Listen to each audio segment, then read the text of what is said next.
in church, what I've realized, and I had to, and I consistently have to remind myself in this to stay, I feel healthy and sane, is to remember that like church is a revolving door.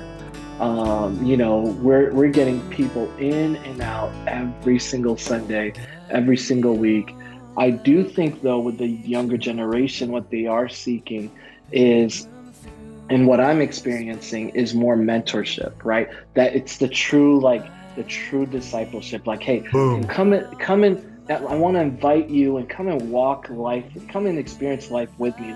We're starting to see churches struggling to find actually good, committed, either high level volunteers or staff. I was like, let me come in alongside you and help you with this. Take this burden away from you, right? Um, in hindsight, I realized like completely way off. Hello, everyone. Dennis Allen, along with Raymond Monroe. This is the Disciple Dilemma.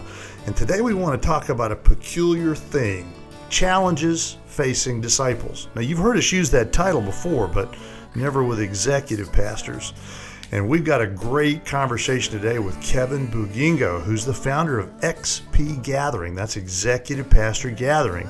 Kevin's based on the West Coast. He's actually an executive pastor at Discovery Church, Moreno Valley, California, as well as being a husband and a dad and a podcaster. This founder, this MBA who's been in the business world, is talking to us about how tough it is to be a pastor, an executive pastor. What are the expectations? What's it like putting up with folks like you and me? How do you disciple in that sort of a role?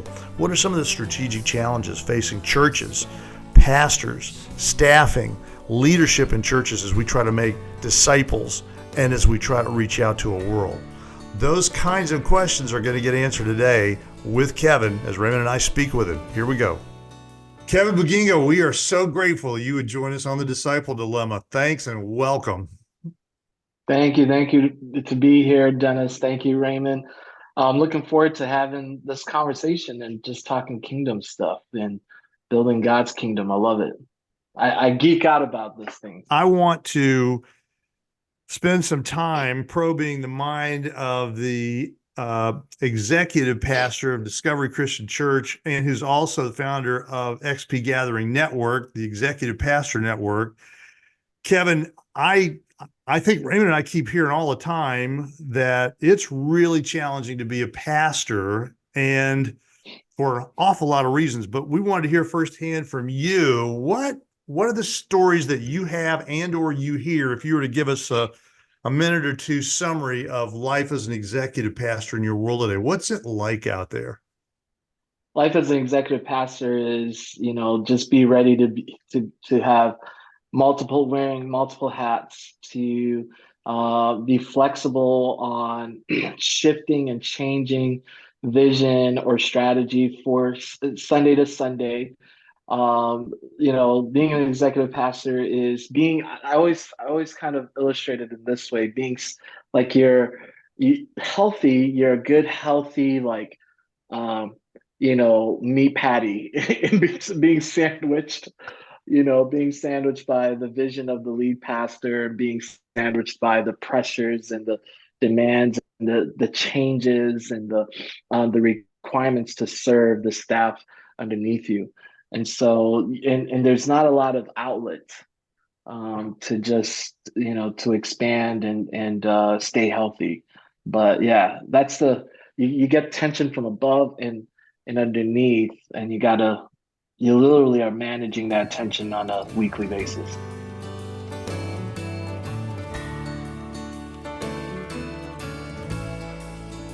Let's take your church situation today. And so I'm just a guy walking off the street. And the question that I pose to you, Kevin, is, hey, you're just shielding your pastor from the reality of all the human beings out there. So he's getting no life in discipleship. That's a trap in one sense. What do you say, Pastor Bugingo? How do you protect your pastor so he is able to be a discipler? That is so good because I truly think that most of the times the structure that is set up in church is for the executive pastor to actually do that. Shield the senior pastor from having to deal with the nitty gritty of people because, prepping for the message every Sunday can be a lot. Doing some little, some counseling, some weddings, some, other events like that. And even like, leading the elders, vision casting, all, strategy can be I almost say it can be a lot. you know? And that's the framework, to be honest. I'll share a quick story. I think I stepped into in my previous church, I stepped into the executive pastoral because I saw a lack of leadership from my senior pastor, in the sense of pastoring, discipling others. And so I was like, let me help you. I was like, let me come alongside you and help you with this. Take this burden away from you. Right. In hindsight, I realized like completely way off track and shouldn't have done that because the weight of that has to always stay with the senior pastor and you can't transfer it. As soon as you transfer it, I mean, you deal with what I dealt with, depression, anxiety, you dealt with burnout, all of those things that just, that just ends up building up and creating a toxic work environment. Wow. So I'm thinking about this, and in any model of or an organization, you've got sort of, let's take the two senior guys. Let's say it's the senior pastor of your church and it's also Kevin, the XP. You guys Yeah, are kind of, that you the dynamic duo there. Um, my thought is that sometimes, this personality is Mr. Outdoor and this personality is Mr. right, Indoor. right. Okay, fair enough. This personality is more administrative. This person is much more relational. Fair enough. That's all good. But how do you, as an XP, promote what I'm going to use this phrase, the duty of a senior pastor to be a disciple? Well, how do you help a senior pastor realize Mm, that, yes, you have a job, that's your sort of 8 to 6, yeah, 5, 6 days a week, but everybody, no matter whether you're, selling shoes or selling sermons, yeah. your job is to also in your world disciple. How do you as an XP strike and think about that balance of getting your pastor to be able to be discipling as well as doing the Mhm. stuff that you guys decide on as a senior pastor? How do you Yeah. help in that? I think let me tackle it in two ways, or even respond it in two ways, because I think um, majority of I think it's more recent and it's a unique situation. I think most executive pastors come in with the skill set that's more administrative, that's a little bit less ministerial and or pastoral. And so it's unique for an executive pastor to be able to be in tune with that and actually I would say I'll say most traditional executive pastors to be mindful of that and actually challenge the senior pastor in that space because they're coming in more from like the support on the administrative executing side of things versus the pastoral ministry side of things. Now they've expanded into you can have like three or four multiple executive pastors leading multiple different areas. But going back to your question though, I do think that it gets a little bit tough, especially when the senior pastor starts separating themselves from the congregation. One example is like, you know, preaching or emphasizing one of the major goals in your discipleship next step is to join a small group, right? And so you're pushing that as a senior pastor, you're pushing that as the executive team or the whole staff. But if like reality is like senior pastor isn't in a small group, executive pastor isn't in a small group, staff are not in a small group, you're championing something that you want the rest of the church to do, but you're not doing.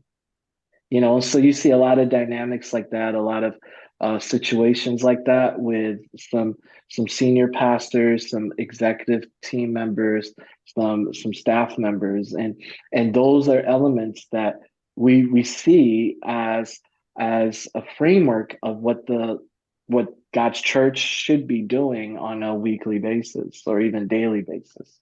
So I'm thinking about a question that Raymond raised a few minutes ago, and I really love pursuing this a little further, which is how do most executive pastors find their congregations? Avoid closeness and relationship at all costs because those people can get you fired, or dig in, walk alongside them, be transparent, be open, be vulnerable. What's the pressure dynamic and what's the cultural dynamic for executive pastors in churches like that? Yeah, I think that um, there was a conference I was at, and I remember Kerry Newhoff highlighted this. He said, on average, pastors deal with well, on average per person, you deal with about seven key big relationship losses in your lifetime, right? And then he highlighted like on average, pastors right now are dealing with seven a year. These are relational losses. Losses per year. Yeah. And Wow, so per that's like year. per year. And so that's like drastic, right? And so you thinking about like the dynamics that I have conversations with like senior pastors and even now like it's you see it with executive pastors. It's your guard, it's almost like I gotta guard my heart from being hurt relationally because last time I trained up this amazing young leader who I thought would be my successor, let's say senior pastor, even executive pastor, and eventually goes and plants a church across the street, or eventually like moves, and takes on another role at the church across the street or whatever. And so like, and it's a constant, in church, what I've realized, and I had to, and I consistently have to remind myself in this to stay, I feel healthy and sane, is to remember that like church is a revolving door. We're getting people in and out every single Sunday, every single week. Some who commit for a year, some who commit for 2 years, some who commit for five, and then can literally call you in 2 days and be like, hey, me and my family just decided we're moving to Texas. That's what a lot of people have been doing here in California. I just got a friend of mine who just called me like, hey, Kevin, can you help us with a youth pastor because our youth pastor is moving to Texas to go. So that's happening here consistently in California. And that's the reality of church is like you invest so much in people and without knowing at a blink or a snap of the finger, they're gone. And now you have to grieve that. And it's like now I gotta open up my heart again to another new relationship that I have no clue what the outcome is gonna be.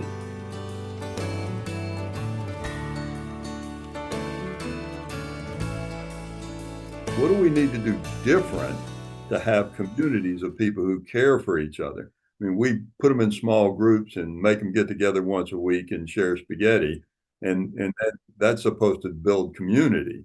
How do we get people to care about each other? Yeah, I love that. I think the shift needs to change from um, the current metrics is I think is off. I think the the framework, I think even I would say maybe 5 6 years ago, I Yeah. think the metrics of success for a church was how many people were attending on a Sunday. Like that was like the metrics of a healthy church because you have your seats are full, on a Sunday. That means you're a healthy church, you're doing well.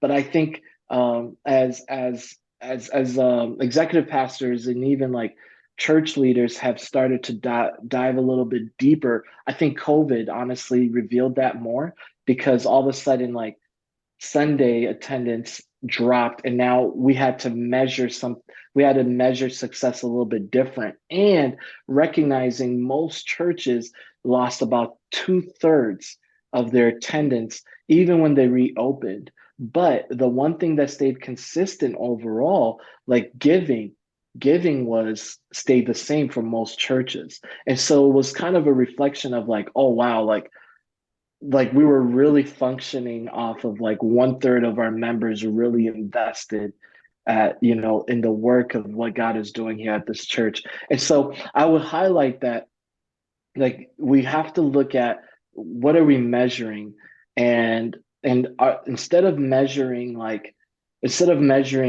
who's registered for what, who's in what, let's measure how are how is like small groups helping you be a better neighbor, or how is this discipleship class, or how is even attending church, how is that helping you learn how to share your faith better. If we can start tracking those measurements versus just the simple measurements of like attending church, join a small group, start serving, like those are the three major metrics that churches track, and we can go a little bit deeper and track the actual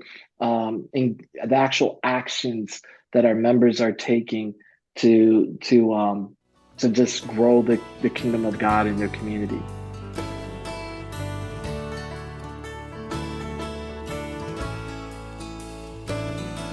For everybody who's listening, I've had a chance to spend a little time with Kevin when Kevin came over to DC, and he can swing a golf club, by the way. I was very impressed with that, and enjoyed talking to him. So I really feel like I'm talking to a brother in Christ and a friend. Kevin, I'm curious, are you guys in the millennial and Gen Z space doing any better on race than these stale, pale, male guys that you're talking to today? We just didn't do it well. How's it going in the world, the executive pastor looking at across the congregations that you're with? I want to say the younger generation is more aware and intentional in that. I have my lead pastor is Garrison Polsgrove, white, 30. I don't want to see. I don't want to butcher his year, but I think he's 37, turning 38 this year. And from Kentucky, still has a little bit of a Kentucky accent, right? In Um, California.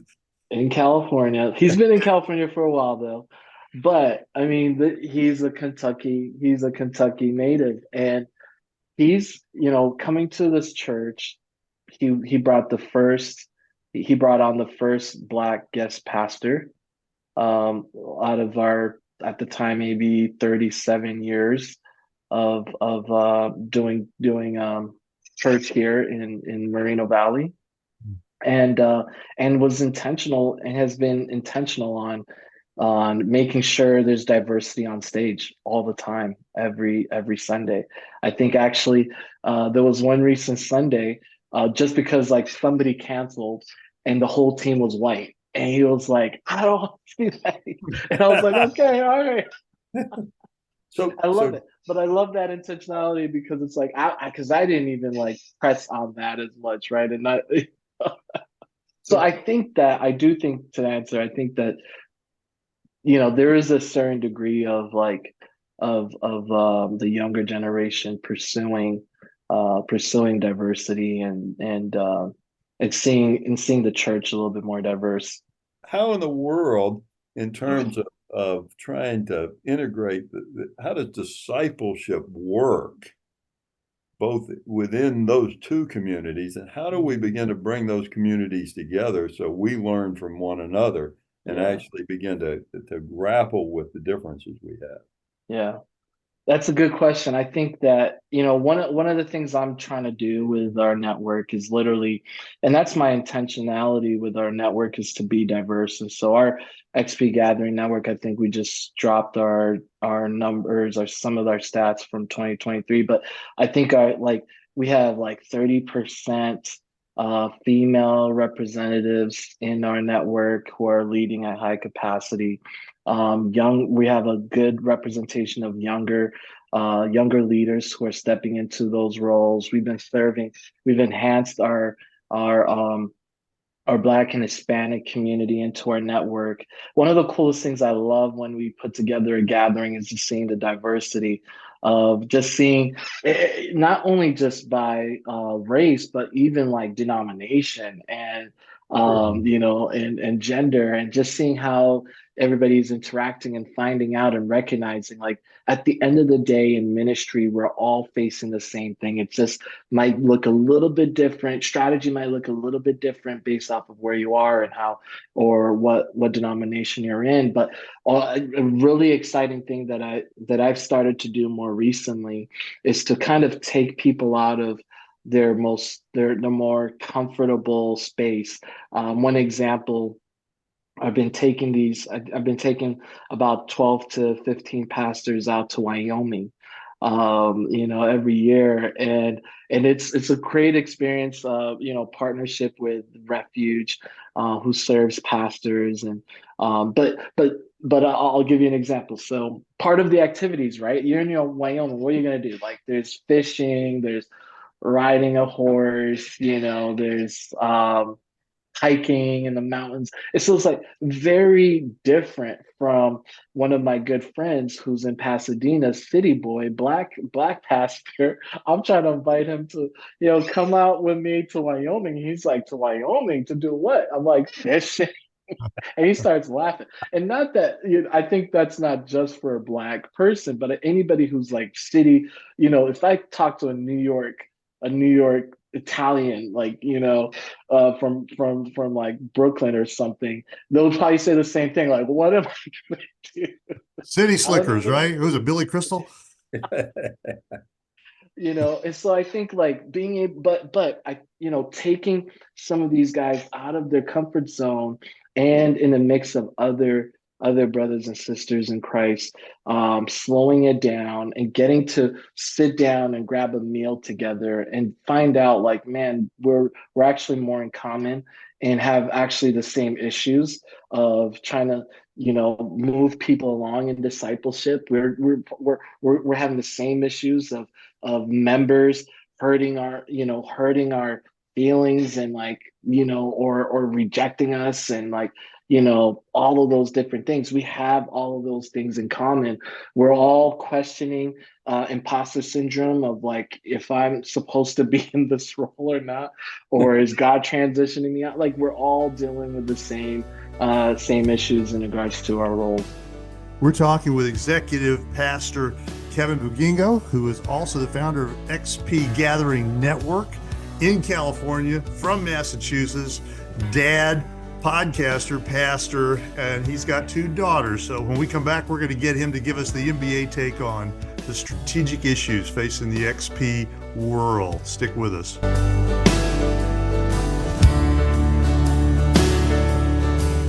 Folks, we're back with Kevin Bugingo and Raymond Monroe, and we are talking about the world of an executive pastor. And Kevin, since you're an MBA, this ought to be a layup question for you. So it's just an ambush. I'm just going to throw it in your lap, and you got to swim with whatever you got here, right? So what are the major strategic challenges? If you think of 2 or 3 things that executive pastors are most aware of in the world ahead, the next couple of years, what's really keeping you guys awake at night? Yeah, that's good. I know we put out some trends this year, but I would say honestly, some of the things that we're working through, I think churches are constantly working through is technology.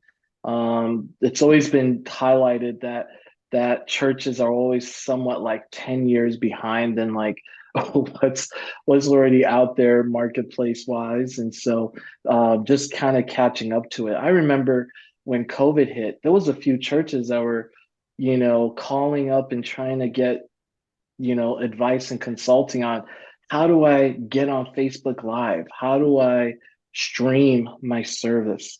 And so, I mean, and Facebook Live had been around and streaming had been around for at least like 4 to 5 years at this point, and the easiness of it all.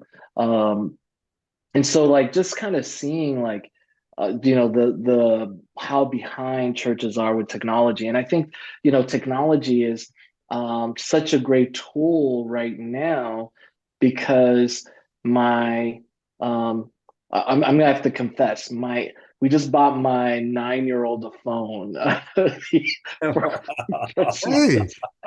Hey, you know, she's 9 years old. She's only third grade, and she has a phone. She has an iPhone.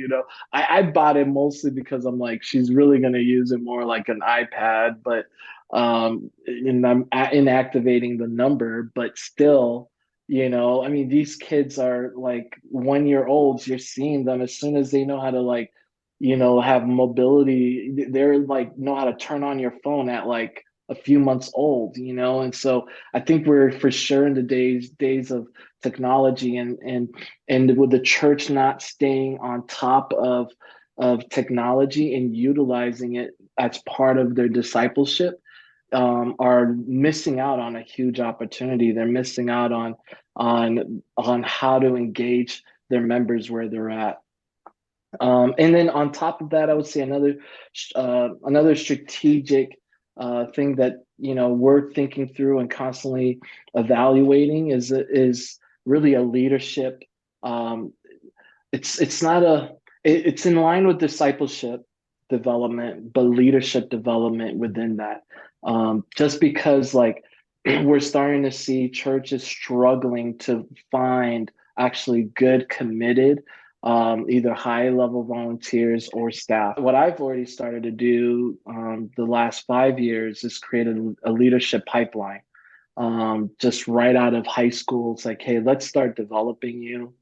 Let's actually start seeing if you're committed to being developed, because then we can start capturing you early and start showing you and developing you and providing you access or even ability to recognize, man, what is my purpose in life and what has God created me for? And let's help you develop into that so that now we have somebody in the church that's confident, equipped, and understands what their purpose in life is.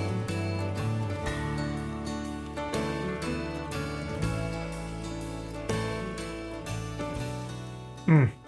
So technology is both a problem because infrastructure was lacking, at least for many churches before getting into COVID. But how about the threat of technology? Like, can you do digital discipleship, right? Will Yeah, AI chatbot kind of yeah, obsolete the need for churches and pastors? I mean, yeah. what are you guys thinking about it at that level, or is it strictly pretty much getting the churches to stand up with enough structure to just operate digitally? I think it depends on the level of like, the church. I mean, some of the mega churches are already kind of working through the how to manage data and the high level data analysis and stuff like that and maximizing that. The smaller churches, maybe newer churches are still working through that. I do think that the dynamics of utilizing technology, you got to be careful with it, right? Because I think society wise, like we can't there. I think at this point, everybody is used to, if I need to find now with even ChatGPT, if it's like if I need to find any information, I no longer need to go and call my pastor about like a theological question. Like I can just YouTube it, I can ChatGPT it, I can Google it. Before it was Google it, now it's ChatGPT it. And so it's like that portion of need of the clergy or the pastoral role or the executive pastor, is, I don't think it's there anymore with the younger generation.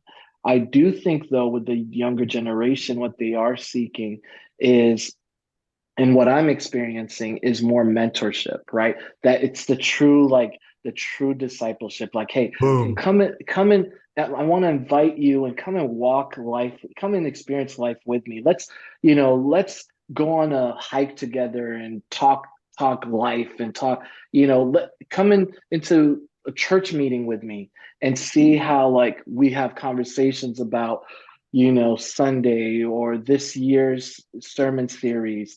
Like, bring them alongside. Hey, come and grab dinner with my family and see the interactions I have with my kids or the interactions I have with my wife, because maybe you grew up in a single mom, in a single parent home, or your family dynamics were just unhealthy and you don't know what healthy family dynamics looks like. Those are the things I'm seeing the younger generation are desiring over just feed me information, feed me knowledge.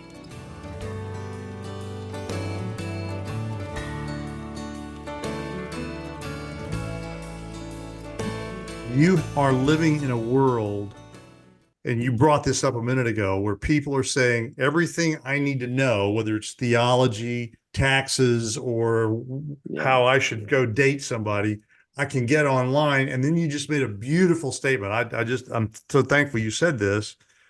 People are really hungry, especially the young people are really hungry for a human relationship, because digital mentoring, I'm seeing lots of interesting projects, but they're incredibly ineffective. And I doubt, personally, theologically, intellectually, corporately, organizationally, I doubt they ever will be effective. They can be better than nothing. You, as an executive pastor, and I'm talking about all the XPs that are with you in XP Network, you as executive pastors, how do you see your role shaping discipleship as technology tries to crowd the very space you're working in? Yeah. Yeah, and I think it's really going back to what I'm trying to talk through is the leadership, developing the leadership pipeline. That's more one-on-one or group coaching, just creating experiences where they get a chance to have touch points with pastors or staff members, to be able to come into the office and experience what it really looks like to lead a church and develop a church. I've actually had a few churches ask me about, like, hey, Kevin, what are you doing for, like, we'll do like a summer internship program, that's a 4 month thing. It's like, Kevin, like, how are you doing this?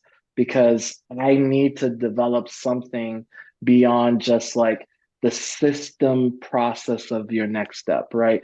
Like that whole system of like, your first time guests at a church, your next step is go do a starting point or a growth track thing. Like that's a systematic thing that just helps like the organization, and they should probably talk through that, the organization like continue to live and thrive, but it's not moving necessarily the needle of the one person being discipled and being walked through in their spiritual journey. And the way we were mapping it was like, as soon as somebody's in a small group, okay, they're being discipled, they're growing spiritually, and somehow, some ways, the Holy Spirit is going to, move and grow them, and that's it. Like, but it's like, I think we have, well, as executive pastors, managing this system, this execution of the mandate of making disciples. Like, we have to have a better tracking and a better method of knowing that how everybody's moving along in their journey, and it can't be done on a systematically gives a structure, but it has to be done more one-on-one and where there's personal touch points.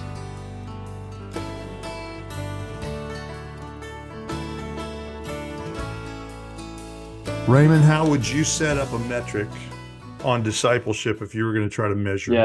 Yeah. Oh, wow. I wanted to ask that question. Okay, let's pretend that you did. You asked the question. Who are you? It's been something that you and I have agonized over anyway. People, I mean, you've got the old MBA thing. So Kevin is in line with us. I hear it in his voice all the time. What you measure is what you get. And Yeah. if you don't measure, you don't get it. How do you Get it. measure people's personal development? But what if we change the notion of the metric? What if we decided that Jesus told us to love one another, not to pursue moral perfection, that my Mm, growth in Christ is not taming all the sins in my life, but it's giving myself to my neighbor and yeah, doing things for others. I think one of the big challenges that we're facing is that we have moved away from basically the encouragements in Matthew 28. And when I think about John 6, where we, to put it in a manufacturing context, since Raymond is manufacturing and Kevin's got an MBA, there's reliability, development, growth testing. You're constantly saying, what's the mean time between failure? What's the right. ability of a particular widget, product, or a device to be able to sustain X number of hours and operate? And I think for us, if we're going to be really clinical about this, and I know discipleship is not going to be something that fits in a box beautifully, but I think one of the things churches don't do, we are beginning to see studies like the Great Dechurching, Jim Davis, Michael Graham's book that's recently come out, talking about 40 million people have walked out the back door and we didn't even know it. Don't even Yeah, understand who's leaving the church. So there's one that probably needs a head scratcher for another conversation. But I think the upfront conversation goes something like this. I'm taking a shot at it. You guys can beat me up. I think one of the issues that we have is the best metric on the table for discipleship is sincere journals of Kevin has been discipling Dennis. yeah, Dennis is now discipling right, Raymond. We are right. 5 years down the road. Kevin is now discipling Harry. Dennis is discipling Bill. Raymond's discipling John. And we're seeing the tree build, even if they don't show back up in my Yeah, church. The journals are showing us that we are yeah, disciples who make disciples, as opposed to how many butts did we have in the seat for the seminar? right. Dennis, let me push back and one of the things you touched on, which I should have mentioned, because I do think it's the most important metric that we can actually measure, and that's retention. Retention and longevity. If you measured longevity and retention, how long do people stay in this church, and how many people are we losing from time to time? If there were two metrics, I think that would tell you whether or not a church was healthy, those are the metrics. How long? What's the average duration of my membership? What's my longest members? I'll challenge that, Raymond, because like COVID revealed a lot. Like there was some churches that had some long lasting members that were attending, were serving, maybe even leading at high capacity, and all of a sudden COVID hit and it's like boom, just disappeared. And not only not in cases, not only just disappeared in like attending, giving, and stuff. Like they just it wasn't a transfer to another church. It's like they just stopped attending church. They just stopped involved in church. They just stopped. Yeah, it which revealed like and that was the I think the revealer for most churches, because that was the major shock during COVID is church leaders were like, what is happening? Because the people we thought who were committed, obviously there was some who stayed and like committed and all, but there was quite a few that just quit, and some transferred, but there was quite a few that were just like gone. And there's just now slowly maybe starting to come back to church.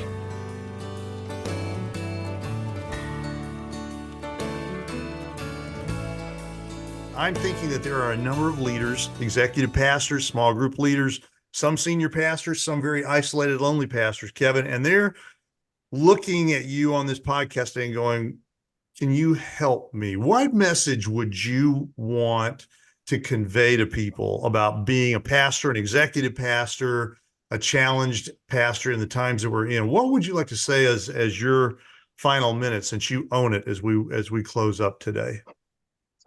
Um, I think as executive pastors, our metric that we track is how well do we check off our to-do list, right? And so we're so heavily focused on production and execution, and we missed out on what I think one of the major topics we were talking about in regards to discipleship of being relational.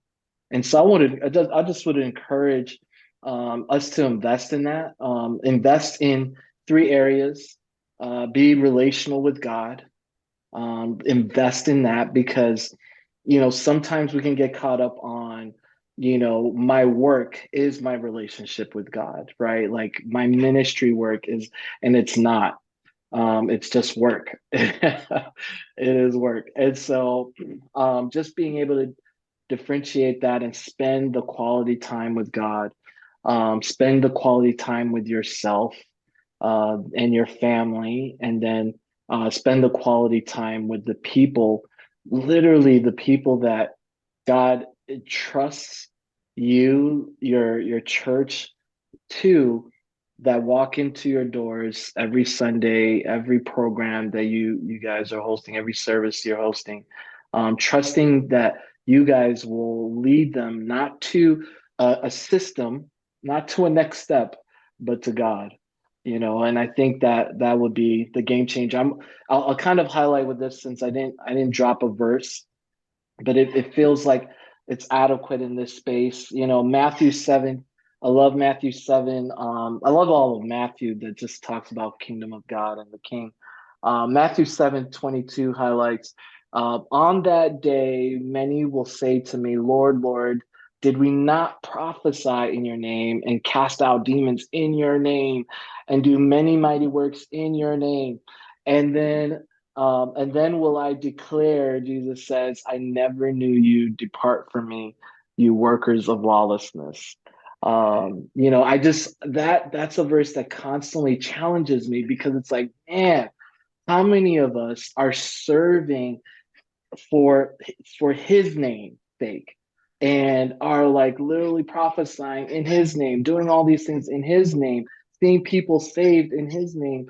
And like my fear is because we allowed our identity to be tied to the works that we do and not the relationship and the connection we have and the invest and the understanding of God being our king, and the understanding of that we missed being with him. And so I think that's just a challenge I would like to give executive pastors, man. When you're checking off that to-do list and it looks good and church is booming, or whatever you think the metric of success is booming, like really check, is the success of your relationship with God.